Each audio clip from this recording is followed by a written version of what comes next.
This video is going to be in two parts. First of all, we are going to take a deep dive on Azzi Fudd's injury and go through it because obviously that has major impact on the season forward for UConn as well. Then we will do a recap of the game tonight, which really is the silver lining in what I think is a very dark cloud. If you like the channel, please subscribe as well. If you like the video, likes really help. That's the best way you can show your appreciation. If you have any issues, then by all means, throw me your poison in the comments section, as I'm happy to hear it and give it and take it. Now, as I said, I am going to jump into Azzi Fudd's injury first. With the proviso, this is well, first of all, I am going to have reckless speculation. With that said, we tend to talk of athletes as, because you play Madden and all these things and you don't see them as human at times. I try not to do that. I mean, I can only imagine what she and her family's going through, having daughters that have gone through injuries like stress fractures and things like that.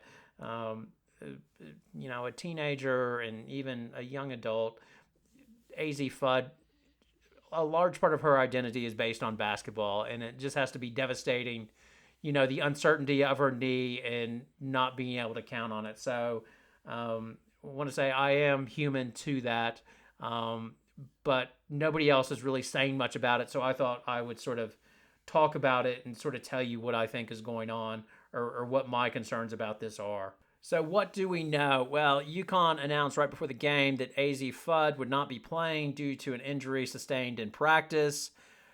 In the press conference, Gino Auriemma talked about the injury, said that it was sustained late at practice, at the very end of practice on Tuesday, and it was a non-contact injury. Basically, coming up for a jump shot, it sounds like they were just doing a normal drill, nothing out of the ordinary.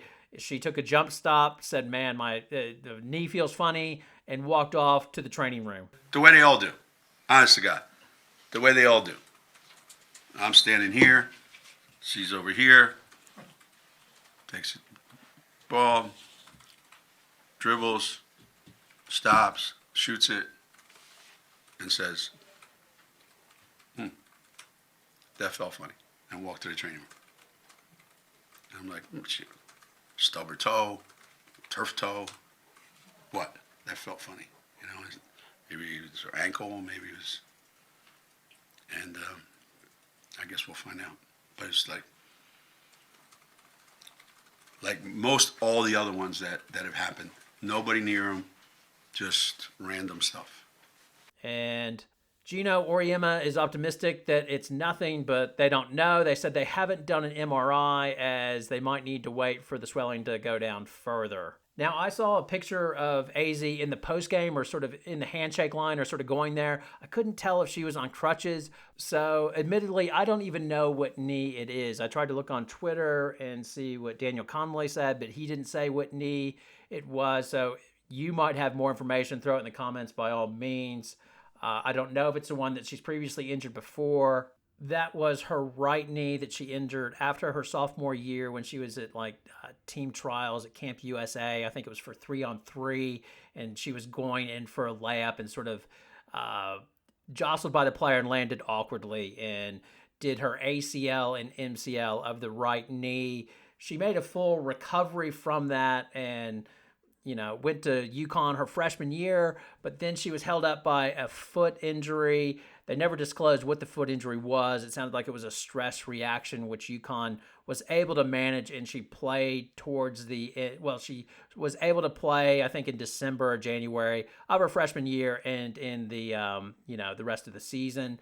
Then her sophomore year, when Beckers was out, it was just she started off great against Texas and a few others and was on a blinder, and then sustained an injury against I think it was Notre Dame where Edwards was pushed and fell back into her knee and she hyperextended it, and then she was on sidelines for around 6 weeks. Made her comeback against Georgetown. It was looking okay, and then in that game she got clipped on the side. It looked like it clipped her medial collateral ligament, the ligament on the side. Then she was out for another 4 to 5 weeks.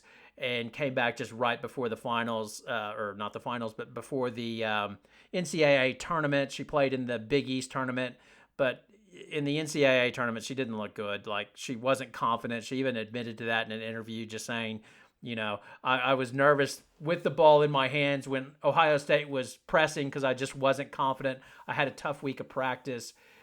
And then she looked good over summer. Like, there were no surgeries reported. And she was training without a knee brace. And, she wears sleeves on her knees, but no big knee brace. Like, she had one initially, I think, when she was doing the dog camp with Kelsey Plum. But now she made a good recovery and looked good, basically. And now this is the latest one. Now, during the press conference, Gino said it might be minor. Now, this is where I will be gotten for reckless speculation. But if you're telling me that she was coming up court and sort of, it sounds like she did a jump stop and took her jump shot and it felt funny. I mean, that just sounds like ACL to me. That's screaming ACL, because it doesn't sound like a meniscal injury. I don't see how you would do a meniscus on that. I mean, I could be wrong. Again, it's reckless speculation, but it feels funny. You don't always, when you injure your ACL, it doesn't have to be, you have to be writhing on the ground like Olivia Miles and it has to be an awkward fall. I mean, it can feel almost innocuous when you do it, and then it doesn't feel right. So it's not one of those injuries that just every single time you've ruptured your ACL. For example, my sister was skiing and sort of wiped out, had an accident, got up and was able to ski all the way down. And then she was talking about how her knee felt funny and just sort of loose. And she asked me about it. And I remember she was like, so do you think I've done anything? I was like, oh. She was going to see the doctor about it, and I was just like, oh, it sounds like an ACL. And she was hoping it wasn't, but it did turn out to be an ACL. And I'm not saying that, I hate anecdotal stories, but that just gives you a picture that it's not always, oh my God, you're writhing in pain and it is an ACL, straight away. You don't. I suspect highly that UConn knows. If it is an ACL, I think they know it's an ACL, is my feeling, because they would have done what's called a Lockman, where you see them on the football field when they do it. They sort of hold the top of the thigh and sort of grab the back of the calf and sort of pull it forward. And that's to see if the knee's stable or not. So they would have done a Lockman's on her, and I'm pretty sure they have a pretty good idea if she's done that or not. And if she has, UConn was a bit funny with, Gino said, it could be minor. It could. I mean, and it could be major. It's just one of those word plays. There's no benefit to him coming out and saying, yeah, we think this is what it is and we think she's likely out for the season. So I really don't take anything that UConn says at the moment. I mean, they're supposed to be protecting her and saying as little as possible, which I totally get that. The thing that concerns me is it sounds like she has a lot of swelling in her knee. So something is going on. There's been damage somewhere to her knee. And, even the best case scenario, let's say she did not rupture her ACL. You are still back in the Azzi Fudd scenario again of, Azzi's injured her knee. When will she be playing? When she comes back to playing, is it healthy or not? Is she sort of tentative or not? And sort of playing that game that she had to play all last season.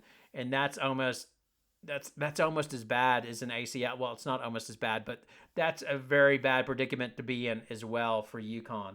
But yes, nobody else will speculate, but I speculate that it's an ACL rupture. Just how it's been described, that it was a non-contact injury. She pulled up on a jump shot and said it felt funny, and there's a large effusion or large swelling in her knee. Tick, tick, tick. Though that is very, very concerning, and just like, ugh. And just that she's had a previous ACL injury doesn't necessarily, I mean, it could have been the other knee. So I'm not too worried about that. And I guess you could say, oh, she's previously hurt the other knee before, so maybe she jammed it or something like that. But those other injuries were contact where another player hit her. So Georgetown, the girl clipped her on the side of the knee. You saw that. The one against Notre Dame, Edwards fell into it. You could actually see her hyperextend it. This is non-contact, and just does not sound good, and it's just devastating. I can't imagine. It just I feel bad for her parents as well, because her mom went through the same thing. It's just awful, because her mom was a good basketball player, and then had to stop when it's her window to go pro. She got cut initially, I think, and then she was going to try to make a another team after she had Azzi Fudd, and then when she was sort of like training and sort of playing pickup, she got taken out and just blew up her knee as well. So I just can't imagine the devastation for her family with this. It's just got to be awful. Now, with this, again, it's reckless speculation on my part. I'm happy to be wrong. I'm happy to be mocked and ridiculed. If I get this wrong, it was just a minor thing, and she's practicing next week. Fantastic. That's fine for me, and I'll leave this video up and look like an idiot, which is, I hope that happens. I really do. I usually ask for people to leave their comments and thoughts on this one. Leave your comments, but make them positive. I don't want anybody taking shots at this poor girl or anything like that. I'll just remove them. Like, I don't think that's just piling on. And I don't think anybody would do that anyway. I think the chat groups are pretty good here. So anyway, best wishes to Azzi Fudd. We'll see what happens. I'm going to do another video on UConn as well, just that game, because, man, there are a lot of good things came from that game, and I want to sort of look at the silver linings, I guess, but I'll do that in a separate video. It just seems a bit hard to try to switch over and then talk about, oh, boy, Ashlyn Shade looked really good. Let's talk about her. I'll do it in a separate video. And so, anyway, thanks a lot for watching. Hope to see you next time. Good night.